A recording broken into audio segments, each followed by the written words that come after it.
everybody and welcome to another video. We start this one off heading towards the famous Rose Hill roundabout. Have a look over by the bus and you'll see one of Sadiq Khan's License to Kill assassins has to pull out in front of everyone, making everyone stop to get into that parking space there. Nobody does it better than a Sadiq Khan License to Kill assassin. Now, as I said, we are approaching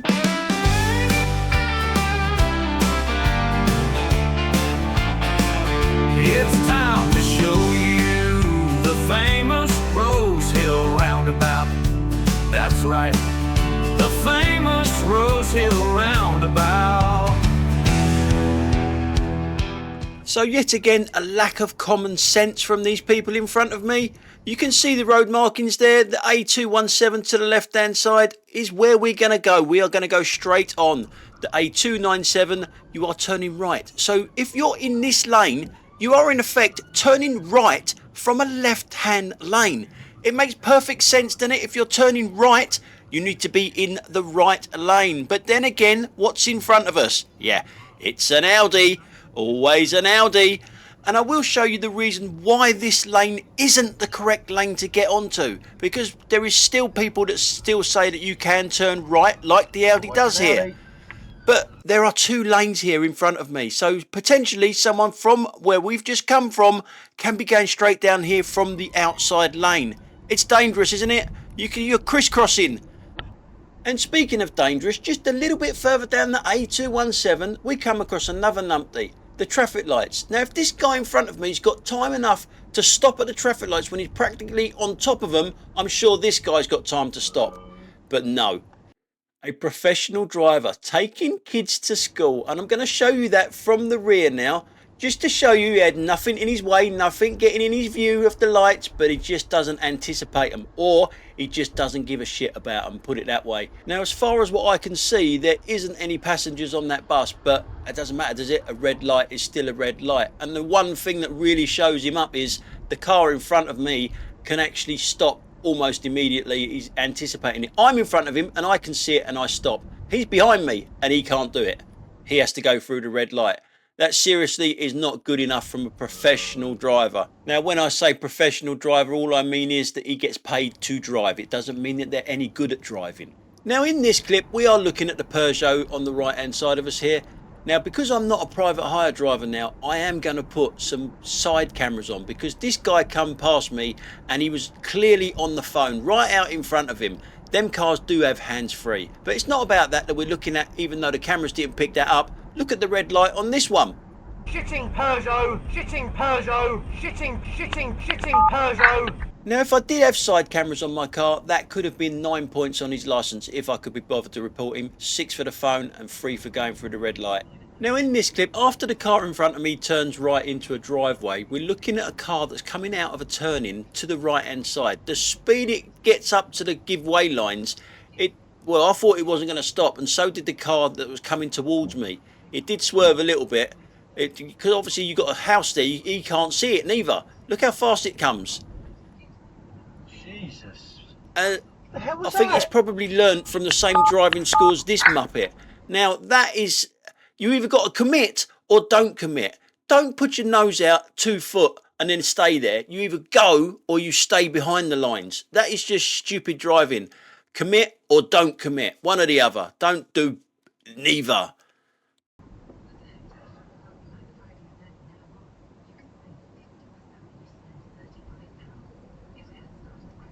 Now, in this next clip, you'll see that I can't see round this bend, but you can see through the little gaps and there's nothing there coming towards me until this car here arrives and just doesn't stop, doesn't do anything, just carries on going.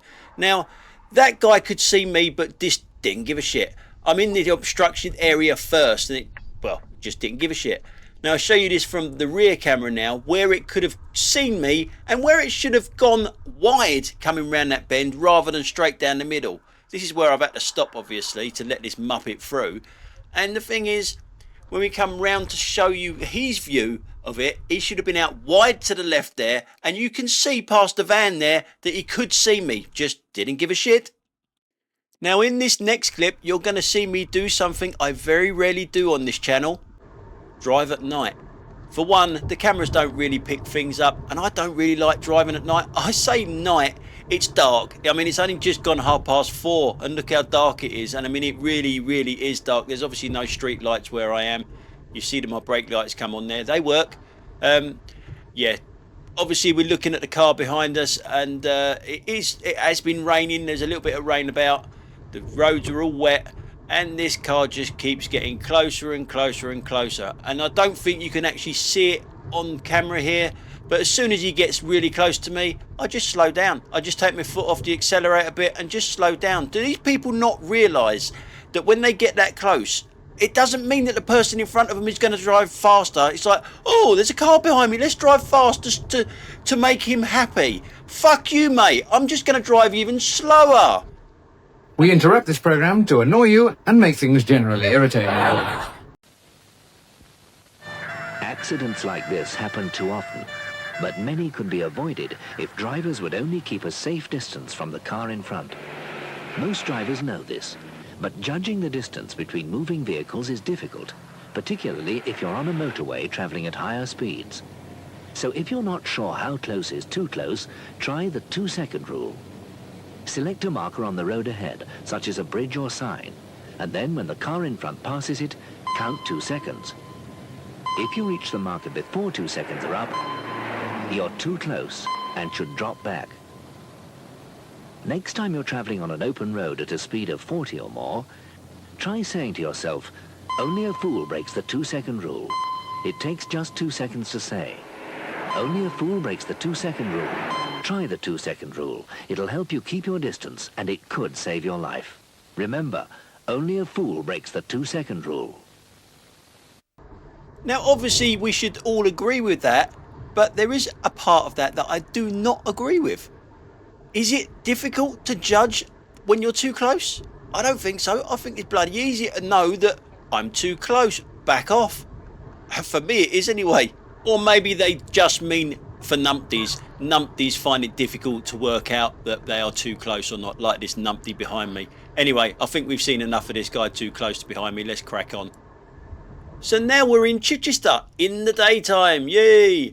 So we are looking at this lorry next to us here. I don't think it does a lot wrong. It's a really hard roundabout to get out of anyway, but when you're that big, you got no chance of getting out without actually making someone slow down. It's just, you just can't. But why? I don't understand. Why drive fast towards it? The red car, why are you driving fast towards it? And then you use the horn on it. Why are you driving fast? Can you not see it? Now, a little bit further down the road, we catch up with that lorry at another roundabout where it does a hell of a lot wrong at this one. The left-hand lane is a left turn only. This one here, the middle lane, is a straight on lane. The right-hand lane is a straight on and right. He's turning right from a left-hand lane. So he has to cut right across everyone. So not very good driving at all, considering he is a professional driver. He is a foreign professional driver, mind you, where his steering wheel is on the wrong side of the vehicle. And I do mean it is on the wrong side, i.e. the left-hand side, for all you people that drive on the right-hand side of the road. Okay, I can be a little bit more diplomatic than that. It's on the wrong side of the vehicle for the UK. How about that? Does that sound better? So, moving on a bit. How would you have handled this situation? We've got traffic lights here. There's only 2 lanes that go straight on. There's a Range Rover that's coming up on the outside lane here. Now, because of the van behind me, you cannot see behind that there is 2 police vehicles that are coming down here with their blues and twos on and everything, and the Range Rover is in the way. He starts to indicate now, can't get in that gap, the van won't let it. So it's got to go to the front of the queue at the traffic lights. There's the police cars that are going to go past. Now, what did the Range Rover do to get out of the way? There it is. It cuts across here, which, I've got to be honest, if that was me, I would have done the same to get out of their way, just to move there. But I wouldn't have done this. I would not have moved back out to the outside lane. Why are you moving back out to the outside lane to block it off, just in case there might be another bloody police vehicle or emergency vehicle coming down the outside? Why do that? Yeah, how would you have handled that one? Anyway, we'll move on to the next roundabout here. And again, it's very well marked out, this roundabout. You can see it There's sign over there to the right hand side. There's stuff on the ground here. So it is very well marked out, this roundabout. So if you do want to go to Goodwood, you should be in the middle lane. It's the only lane that takes you to Goodwood on this roundabout. If you want to stay on the A27, you stay in the lane that I'm in. Or you can be in the lane next to me to my right hand side. That goes to the same place. But if you're going to Goodwood, you should not be in the right hand lane. Especially with your company name written all over your van, you numpty.